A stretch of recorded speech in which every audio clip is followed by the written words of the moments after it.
Briefing, perwakilan dari kelompok 2 kelas F semester 2, program studi pendidikan guru sekolah dasar, Fakultas Keguruan dan Ilmu Pendidikan Universitas Flores. Untuk memenuhi tugas mata kuliah Pendidikan Kewarganegaraan dan Teknologi Budaya, hari ini kami akan melakukan kunjungan langsung ke Kampung Adat Wolotopo. Di sana kami akan mewawancarai salah satu tokoh adat mengenai tradisi upacara adat kematian yang ada di sana. Tidak perlu lama-lama ya teman-teman, kita langsung saja ke lokasinya. Yuk ikuti perjalanan kami.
Halo semuanya, sekarang kami sudah berada di Kampung Adat Wolotopo. Sekarang kami akan menemui narasumber kami untuk melakukan wawancara. Yuk ikuti keseruan kami. Posisinya kaki tangan terkelungkup. Lalu supaya dia begini bagaimana? Ada dengan apa? Benang. Apa bahasa Ende yang satu apa? Benang. Kalau kami di sini kita katakan siapa kalau kita? Satu ikatan begini. Bapak tidak tahu istilah Leo ini. Satu lingkaran begini benang itu. Pokoknya seperti itu ya. Bapak maaf sama Allah kan kadang kita terlalu lama dengan bahasa teori jadi kita lupa ini satu kesalahan kita. Lalu itu dengan doa tadi ya, jadi seorang keluarga datang, dia mengurus posisi yang tadi baring, dibuat gini. Jadi posisi ini seperti kita duduk begini nih. Nah, ini tidak ada yang menangis. Nggak lama jalan terus. Orang keluar masuk seperti biasa. Acaranya Maria.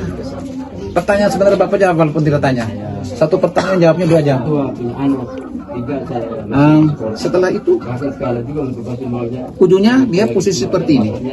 Ini kaitannya dengan apa? Pertama, ini sebagai bentuk penghormatan kepada laki Puu karena dia sudah membuat masyarakat yang dalam bahasa adat itu lo febalo anak kalok. Kan dia kan pemerintahan adat nih materinya di sana. Jadi dia mensejahterakan kita dengan membuat ritual adat supaya bisa buka kebun, buat rumah, nikah, nikah adat.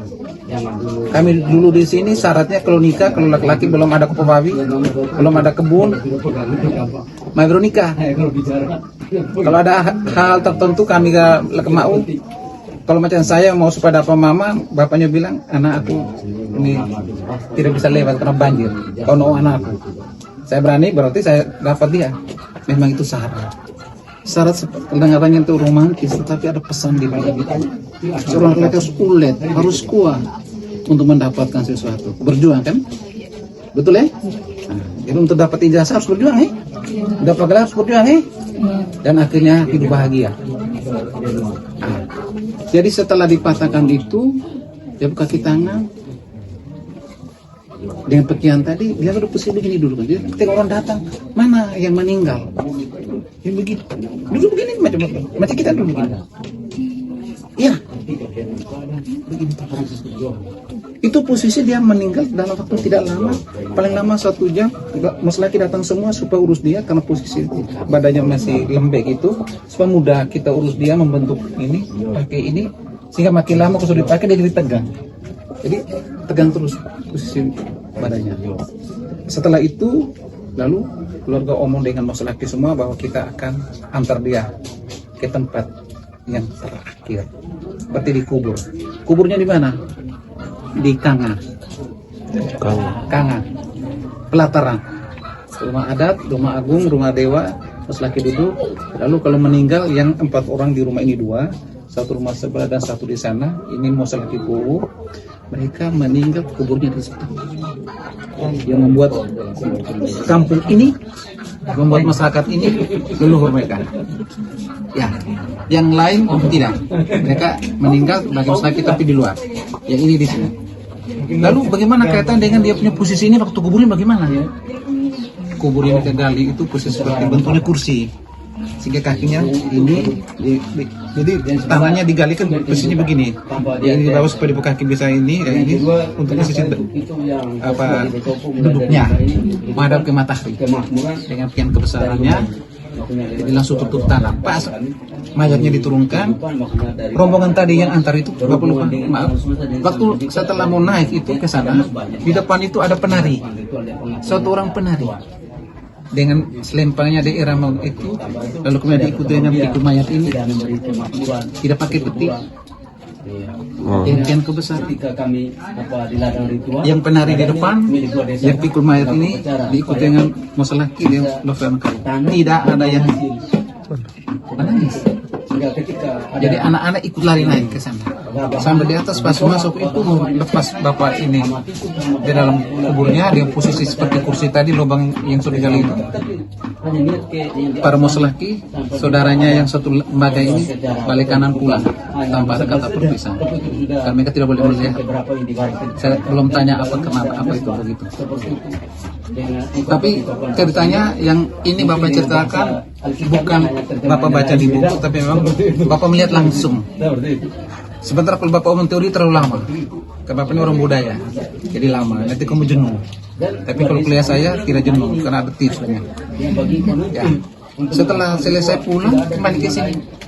Jadi makan bersama seperti biasa. Bagaimana dengan kuburnya tadi? Setelah mayat ditaruh, tutup tanah. Tidak ada batu satu pun, apalagi bicara semin. Apakah tidak bawa bangkainya? Lalu makna apa itu? Itu kalau bahasa di sini bilang itu, kami telio, kalau bahasa Bantu bilang, itu sama ngeri kita mula anamuk. Tanam pisang supaya dia tumbuh. Atau sejenis umbi. Kita taruh dia itu supaya dia tumbuh. Jadi itu diibaratkan dia kembali bersatu dengan tanah, dia bersatu dengan para leluhur, dia menjadi pengantara kita. Jadi teman-teman, ini adalah lokasi pelataran atau Kanga, tempat di mana para Mosa Laki Pu'u dikuburkan. Dan ini adalah kuburan dari Mosa Laki Pu'u.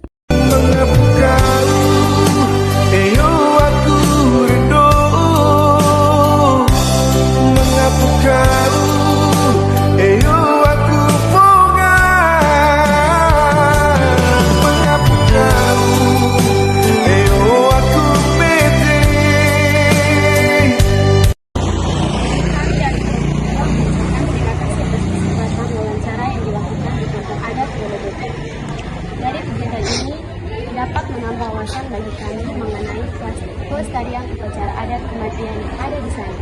Demikian testimoni dari pengacara. Sekian, terima kasih.